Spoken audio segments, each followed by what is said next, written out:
우리가 대강절을 다시 새롭게 맞이하죠. 대강절 보통 이제 크리스마스 전 4주를 말합니다. 그래서 거기에 따른 주제가 있죠. 첫 번째 소망, 그 다음에 평화, 그리고 기쁨, 그리고 사랑. 그래서 거기에 따라서 이제 촛불 색깔도 다르고 촛불을 점화하기도 하는데 내년부터는 우리도 한번 촛불 점화도 하면 좋겠다 싶습니다. 대강절 기다린다는 의미가 있습니다. 영어로 어드벤트는 다가온다, 온다는 의미인데 어떤 의미가 담겨 있을까요? 대강절에는 하나님이 약속하신 메시아 그리스도께서 이 땅에 사람의 몸으로 오신 것을 우리가 감사하고 또 다시 한번 깊이 묵상해보는 그런 의미가 있습니다. 또 나아가서 다시 오신다고 약속하신 그 영광의 주님을 기다리고 준비한다는 의미가 있죠. 그래서 대강절의 키워드는 기다림입니다. 그런데 굳이 이 신앙적인 또 신학적인 의미가 아니더라도 늘상 우리는 무엇인가를 기다리는 것 같습니다. 그래서 윌리엄 말스톤이라는 심리학자가 원더우먼이라는 캐릭터를 만들었다고도 하는데 심리학자가 왜 그걸 만들었을까 싶긴 합니다. 그 사람이 사람들의 사는 목적의 94%가 기다리는 데 있다 이렇게 이야기를 했습니다. 94%가 어떻게 나온 수치인지도 의문이지만 나름대로 학자니까 연구를 했겠죠. 그리고 많은 환자들을 대하면서 이런 결론을 그가 냈던 것 같아요. 얼핏 들으면 조금 과장되다 싶기도 하지만 이렇게 일리가 있고 또 수긍이 가는 그런 이야기입니다. 무엇인가 기다리고 계시는 게 있으시죠? 저도 역시 기다리는 게 있습니다. 그리고 일상에서 봐도 우리가 항상 뭘 기다리죠. 식당에 가서도 음식 나오길 기다리고 아마존에 오더한 물건 기다리고 커피가 다 내려오기까지 기다리고 약속 장소에서 기다립니다.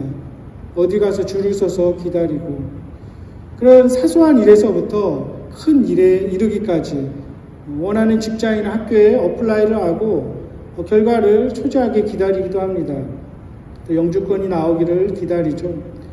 그리고 좀 더 큰 인생의 프로젝트를 세우면서 그것을 이루도록 노력하면서 기다립니다.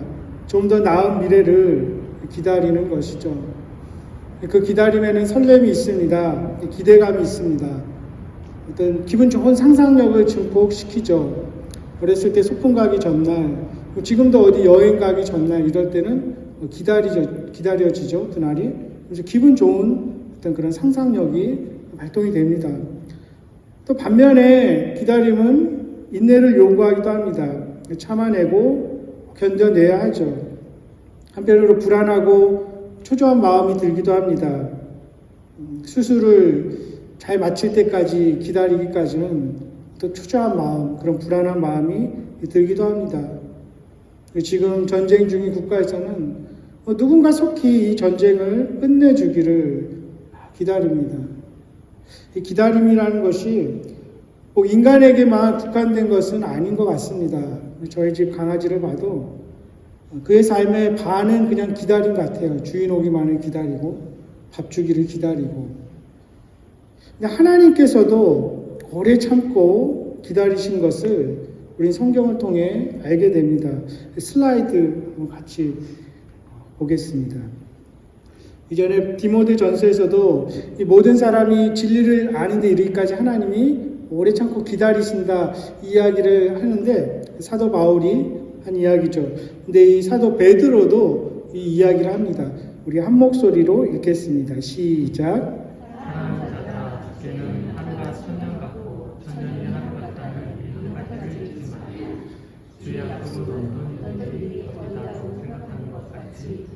것이 아니라 오직 너희를 대하여 외쳐서 아무도 멸망하지 않고 다 회개하게 이르기를 원하십니다. 예, 하나님께서도 이 하루를 천년처럼 그렇게 인내를 가지시고 또 기다리신다.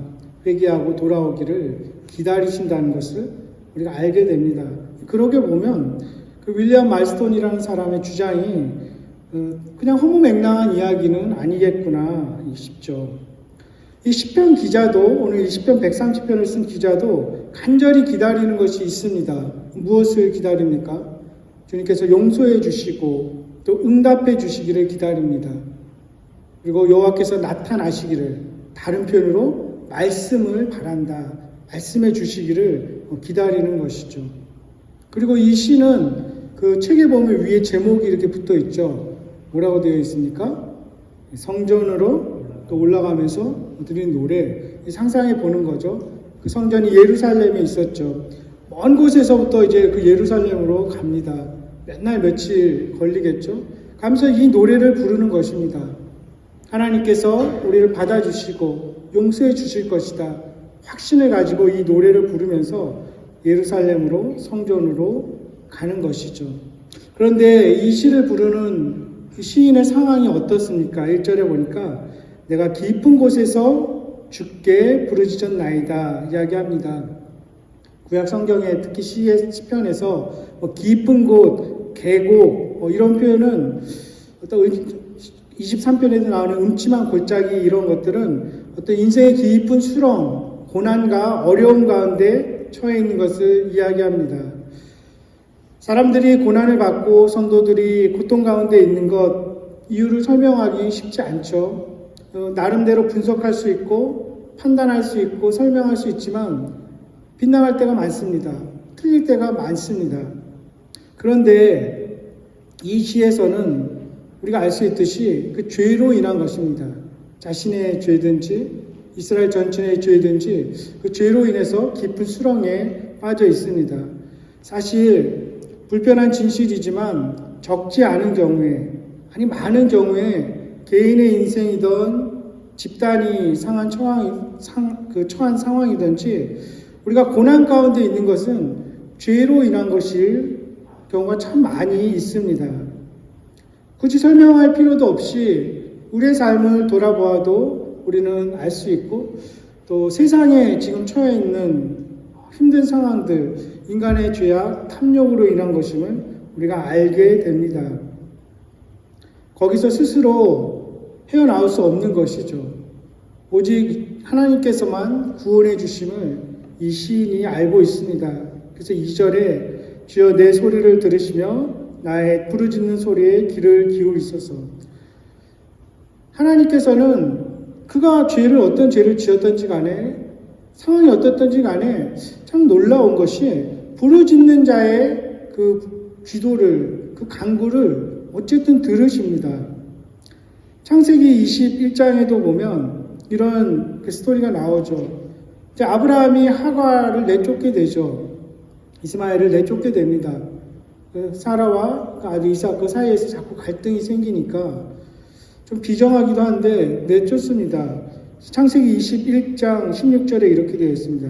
이르되 아이가 죽는 것을 참아 보지 못하겠다 하고 화살 한바탕 거리 떨어져 마주 앉아 바라보며 소리내어 우니, 물이 다 떨어져서 이제 화살 한바탕 거리 200m쯤 되겠죠. 거기 아이를 그냥 두고 저 아이 죽는 것을 내가 못 지켜보겠다, 그냥 하갈이 펑펑 우는 거죠. 얼마나 마음이 참 찢어졌을까 싶습니다. 근데 17절에 하나님이 그 어린아이의 소리를 들으셨으므로 하나님의 사자가 하늘에서부터 하갈을 불러 이르시되 하갈아 무슨 일이냐, 두려워하지 말라. 하나님이 저기 있는 아이의 소리를 들으셨나니. 하나님은 그 사람이 어떤 사람이든지 부르짖는 그 소리, 우는 소리를 들으시는 하나님임을 우리가 알게 됩니다. 출애굽기 2장 23절에도 이렇게 되어 있습니다.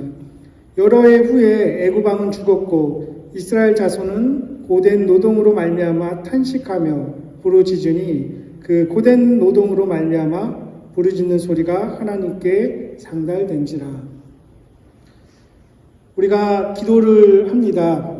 기도의 종류가 여러 가지 있고 또 여러 방법이 있을 것입니다. 조용히 묵상하면서 기도를 하기도 하고 길을 걸으면서도 또 노래하면서도 기도를 하지만 그거 가지고는 부족하죠. 어떨 때는 막 좀 화난 것처럼 목소리가 찢어질 정도로 간절히 부르짖을 때가 있습니다. 그런 경험들이 있으실 것입니다. 또 울음을 터뜨리면서 억울하니까, 그리고 또 간절하고 앞길이 막막하니까 그렇게 막 부르짖을 때가 있습니다. 하나님이 그 기도를 들으신다는 것이죠. 계속해서 시인이 말합니다. 3절에 여호와여 주께서 죄악을 지켜보실진대 주여 누가 서리이까. 하나님만 죄를 용서해 주실 수 있습니다. 하나님만 이 상황에서 우리를 건지실 수 있고 하나님만 구원하실 수 있습니다. 하나님께서 우리를 거부하신다면, 하나님께서 우리의 죄악에 책임만 물으신다면 누가 주님 앞에 서겠습니까? 그러니 주님 우리를 용서하시고 구원해 주셔야 합니다. 이렇게 부르짖고 있죠. 마치 하나님이 안 계신 것 같아서, 하나님께서 우리의 기도를 듣지 않으신 것 같아서 이렇게 부르짖는 것입니다. 죄 때문에 그렇습니다. 이사야 59장에도 보면 하나님의 손이 짧아서 구원하지 못함도 아니고 귀가 둔하여 듣지 못함도 아니다. 오직 너희 죄악이 너희와 너희 하나님 사이를 갈라놓았다. 너희 죄가 그의 얼굴을 가리웠다. 이렇게 얘기하죠. 지금 이 시인이 상한 처함도 그러한 상황입니다. 자신과 하나님 사이에, 그의 민족과 하나님 사이에 죄악이 가로막고 있는 것 같은, 하지만 그런 상황에서도 계속 부르짖습니다. 그래서 4절은 그러나로 시작됩니다. 예, 그렇지만 우리가 죄를 지었지만 하나님 마치 없으신 것 같이 느껴지지만 그러나 사유하심이 주께 있음은 주를 경외하게 하심입니다. 우리의 죄악보다 더 큰 것이, 그리고 그 모든 것들에도 불구하고 하나님은 우리를 용서하시고 올바른 모습으로 되돌려 놓으십니다. 하나님은 우리를 마침내 구원하시고 속량하시고 회복시키십니다. 주님께 사유하심이 있기 때문입니다. 그래서 시인이 확신했기 때문에 계속 이렇게 기도하고 노래를 부르는 것이죠. 사유하심이라는 이 단어를 제가 설교를 준비하면서 좀 흥미로운 것을 발견했습니다. 사유하신다는 게 죄를 봐주다, 제거하다, 용서하다 이런 뜻인데, 그 원어가 하셀리아라는 히브리어 단어의 그 동사형입니다. 이 단어가. 근데 이 단어가 민수기 14장 19절에서 23절에도 똑같은 단어가 나옵니다. 그 상황이 어떤 상황입니까? 이스라엘 민족이 계속 불순종하고 반역하니까 하나님께서 말씀하시죠. 이제 너희들 다 못 들어간다. 실제 그렇게 됐죠.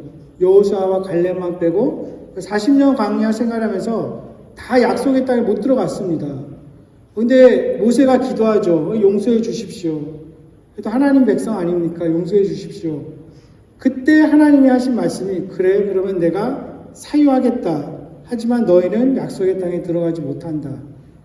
약속의 땅에 들어가지 못하지만 다시 말하면 내가 사유하겠다. 죄를 없이 하겠다. 이 말씀을 하시는 것입니다. 우리가 지난 주간 남성 모임하면서 한번 집사님이 그런 질문을 하셨어요. 신명기를 이렇게 보면서 그 40년 동안 1세대는 다 못 들어갔잖아요. 약속의 땅에. 그러면 그들은 구원받지 못한 건가? 멸망당한 건가? 그런 질문을 이렇게 던지면서 우리가 같이 생각들을 나눴는데, 만약에 이 단어에서 힌트를 얻는다면 한번 상상해 볼 수는 있겠죠. 아, 하나님께서 그 백성을 민수기에 보니까 사유하셨구나. 약속의 땅에 못 들어갔지만 죄를 제거하셨구나. 용서하셨구나. 확신할 수 없지만 구원을 받을 수도 있었겠다. 이런 상상을 해보기도 합니다. 하나님은 어찌됐든 사유하시는 분이십니다. 용서를 구하고 나아오는 자들을 용서하십니다. 또한 누군가가 간절한 마음으로 중보할 때, 다른 이들을 위해 기도할 때 그 기도도 들으시고 사유하시고 마침내 새로운 아침을 맞이하게 하시는 하나님이십니다. 그 어떤 큰 죄도 문제가 되지 않는 것이죠. 특별히 신약시대를 살아가는 우리는 그것이 어떻게 이루어지는지 잘 압니다. 예수 그리스도를 통해서 그것이 이루어지죠. 예수 그리스도께서 그렇게 나아갈 수 있는 길을 열어 놓으셨기 때문입니다. 우리의 죄가 주홍같이 붉을지라도 눈과 같이 희어지게 하신 분이 예수 그리스도이십니다. 그리고 그분의 오심을 기뻐하고 감사하고 또 다시 오심을 기다리며 그 의미를 깊이 새기는 그러한 시기입니다. 하나님께서 사유하시는 것은 물론 궁극적인 그 어느 날 예수님께서 다시 오셨을 때 그 구원을 완성하시기도 하지만 우리가 살아가면서도 그 그림자를, 그 예표를 맛보기도 합니다. 우리가 간절히 구하고 또 우리의 죄를 참여할 때에 하나님께서 우리의 병을 낫기도 하십니다. 또 관계를 회복시키기도 하십니다. 또 막혔던 일이 풀리기도 하십니다. 그것이 그림자이죠. 하나님께서 그렇게 구원의 예표를 우리 삶 가운데 보여주시기도 합니다. 거기에는 목적이 있습니다. 4절 하반절에 보면 그것이 주를 경외하게 하기 위함입니다. 그렇게 사유하시고 다시 새롭게 하시는 목적이 하나님을 두려워하고 다시 진정으로 예배하고 주님을 존경하고 사랑하는 그러한 존재로 만들기 위함입니다. 그래서 그것을 깨달았기 때문에 더 이상 방종하지 않고 교만하지 않고 겸손하게 살아갈 수 있게 되는 것이죠. 그것을 아는 시인이 계속 간절한 마음으로 기다립니다. 5절에 보니까 나 곧 내 영혼은 여호와를 기다리며 나는 주의 말씀을 바라는도다 되어 있습니다. 내 영혼이, 내 전 존재가, 내 마음도, 내 육신도 심지어 그래서 그냥 기도하는 게 아니라 정말 무릎을 꿇고 두 손을 모으고 간절히 기도하는 그러한 모습으로 하나님을 기다립니다. 그런데 그것은 다름 아닌 주의 말씀을 바라는 것이죠. 주님을 기다린다는 것이 주님이 말씀해 주시기를 기다리는 것입니다. 물론 이 시의 맥락에서는 선지자들을 통해서 말씀하셨겠죠. 이사야서 40장 1절 2절에 너희 하나님이 이르시되 너희는 위로하라 내 백성을 위로하라 너희는 예루살렘의 마음에 닿도록 말하며 그것에게 외치라 그 노역의 때가 끝났고 그 죄악이 사함을 받았느니라 그의 모든 죄로 말미암아 여호와의 손에서 벌을 베라 받았느니라 할지니라. 이렇게 선지자들을 통해서 말씀하시는 것을 그들은 알고 있습니다. 하지만 신약시대를 살아가는 우리들은 이 하나님의 완성된 말씀이 우리에게 이야기하는 것을 우리가 체험하게 됩니다. 참 신비스럽죠? 이 말씀 자체가 하나님이시라는 것을 누가 분명하게 증언합니까? 예수님을 가장 잘 알았던 그 제자 사도 요한이 이것을 증언하고 있습니다. 요한복음이 어떻게 시작됩니까? 그 요한복음은 이제 거의 사도 요한이 90세 다 되었을 때 아마 이제 삶을 마감하려 들 때 그때 진 책인데 한번 우리 같이 읽어보도록 하겠습니다. 요한복음 1장 1절하고 14절 같이 읽겠습니다. 시작. 태초에 말씀이 계시니라 이 말씀이 하나님과 함께 계셨으니 이 말씀은 곧 하나님이시라 말씀이 육신이 되어 우리 가운데 거하시니 우리가 그의 영광을 보니 아버지의 독생자의 영광이요 은혜와 진리가 충만하다. 예, 주님을 기다린다는 것이 주님의 말씀을 기다린다는 것입니다. 왜 그렇습니까? 신비스럽지만 그 말씀이 곧 하나님 자신이고 또 예수 그리스도라는 것이죠. 우리가 보통 주님을 만났다는 표현을 씁니다. 어떻게 만날 수 있습니까?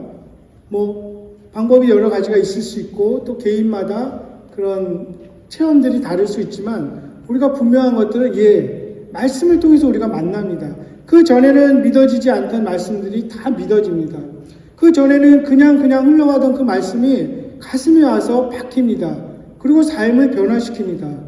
말씀으로 인해서 힘을 얻고 다시 기쁨을 얻습니다. 성경을 읽으면서 다시 또 책망도 받고 결단도 하게 됩니다. 이것이 주님을 만나는 것이죠. 왜 그렇습니까?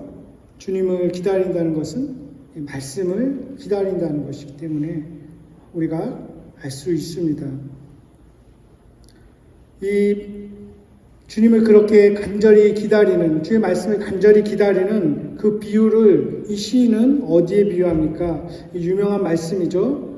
6절에 보니까 파수꾼이 아침을 기다림보다 내 영혼이 주를 더 기다립니다. 이렇게 표현합니다. 그 당시 제사장들은 이제 동이 떠오르는 그 순간을 계속 주시하고 있습니다.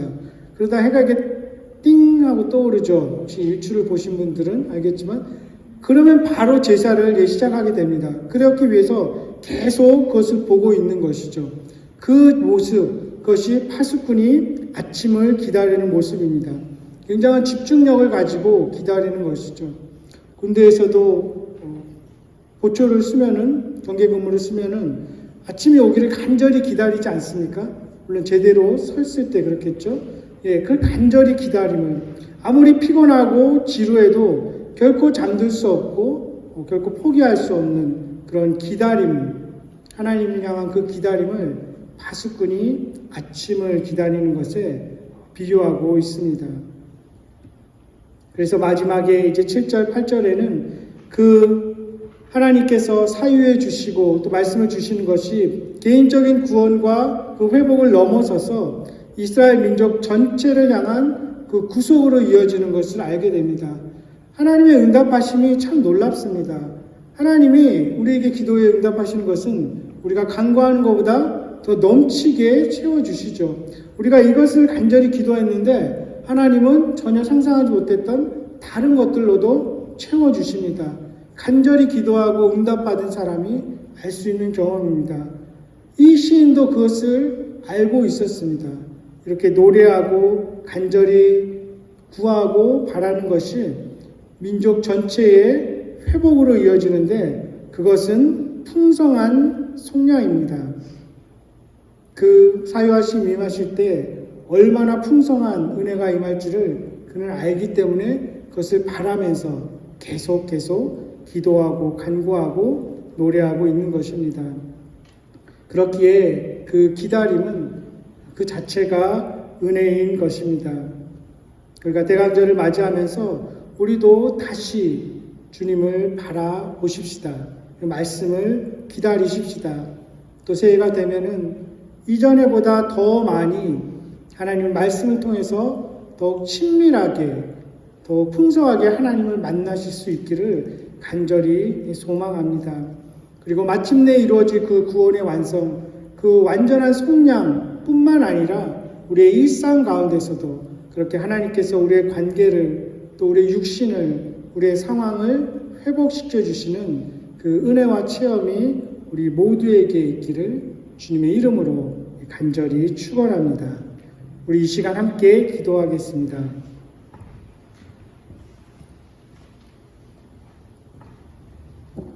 주님께서 우리에게 베풀어 주시는 그 속량, 그리고 우리의 부르짖음에 응답하시는 그것이 아침마다 새롭게 우리에게 다가올 수 있기를 기도하십시다. 대강절을 시작하면서 새로운 아침을 맞이할 때마다, 우리 눈을 뜰 때마다 짧게나마 하나님을 예배하십시다.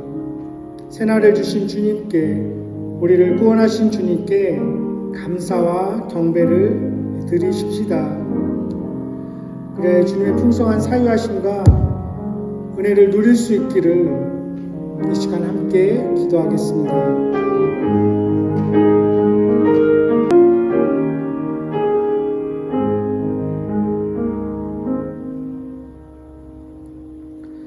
영광스러운 보좌에서 내려와서 인간의 몸으로 오신 예수님, 다시 오실 그 예수님을 간절히 기다립니다.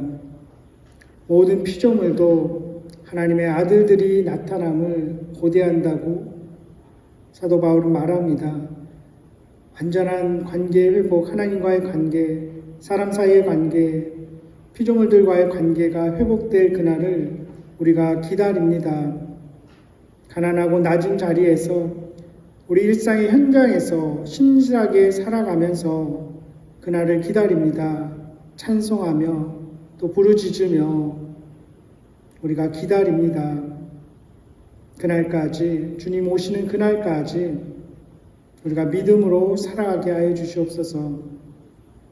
또 일상의 기다림 속에서 주님을 만나는 그 복을 더하여 주시고 우리 공동체 함께 풍성한 말씀 가운데 우리가 서로 더욱 사랑하고 서로 더욱 서로를 위해서 기도하는 그런 귀한 공동체 되게 하여 주시기를 원합니다. 주님께 드려지는 귀한 헌금이 하나님 나라 위해서, 하나님 영광 위해서 잘 쓰임받게 하여 주시옵소서.